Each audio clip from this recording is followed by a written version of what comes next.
কালো T shirt আর শর্টসে Tony Hamming যেন কোনো হলিউড হিরো। হ্যামিং তো নায়কই। গোটা ক্রিকেট দুনিয়ায় কিউরেটরদের মধ্যে হ্যামিংকে আপনি মহানায়কও বলতে পারেন। বিশ্বের বিখ্যাত সব স্টেডিয়ামে কাজ করেছেন। পাকিস্তান, ভারত কিংবা বাংলাদেশের কিউরেটরদেরও প্রশিক্ষক তিনি। গোটা জীবন জুড়েই মাঠেই যার বসবাস, সেই মাঠ তৈরিতে টনি হ্যামিংকে আপনি কিংবদন্তিও ভাবতে পারেন।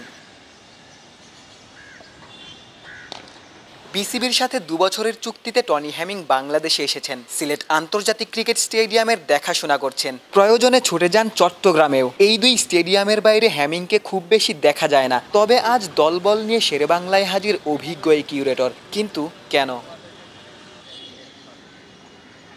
মূলত মিরপুরে চলছে মাঠ কর্মীদের প্রশিক্ষণ কর্মশালা। 2 দিনব্যাপী এই কর্মশালায় দেশের বিভিন্ন স্টেডিয়ামের প্রায় 20 জন মাঠ কর্মী হাজির হয়েছেন। সিলেট, চট্টগ্রাম এমনকি বিকেএসপির গ্রাউন্ডসম্যানরাও ট্রেনিংয়ে অংশ নিচ্ছেন। এদের মধ্যে এমন অনেকেই আছেন যারা জীবনভর মাঠ প্রস্তুত করেই কাটিয়ে দিয়েছেন। অভিজ্ঞতার ভান্ডার সমৃদ্ধ হলেও টনি হ্যামিংয়ের মতো প্রশিক্ষকের কাছ থেকে শেখাও তো বিশেষ কিছু। হ্যামিং উইকেট কিংবা আউটফিল্ডের রক্ষণাবেক্ষণের করণীয় বিষয়ে ক্লাস নিয়েছেন। সবকিছুই হাতে কলমে দেখিয়ে দিয়েছেন।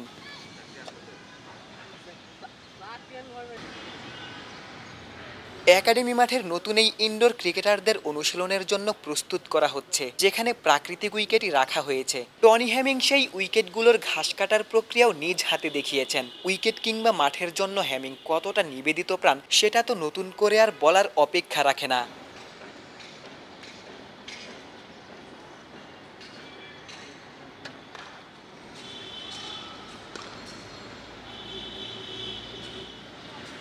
প্রতি বছরই বিসিবি থেকে 2 দিনের এই কর্মসূচির আয়োজন করা হয় দেশের বিভিন্ন প্রান্তের মাঠের মানুষদের জন্য, যা মিলন মেলা। এই কর্মশালায় মাঠ কর্মীরা যেমন একটু বেশি শিখতে পারেন, তেমনি ফিরে যাওয়ার সময় দারুণ কিছু স্মৃতি নিয়ে যান। টনি হ্যামিংও যেন সেই স্মৃতিগুলোই ফ্রেমবন্দি করতে চাইলেন।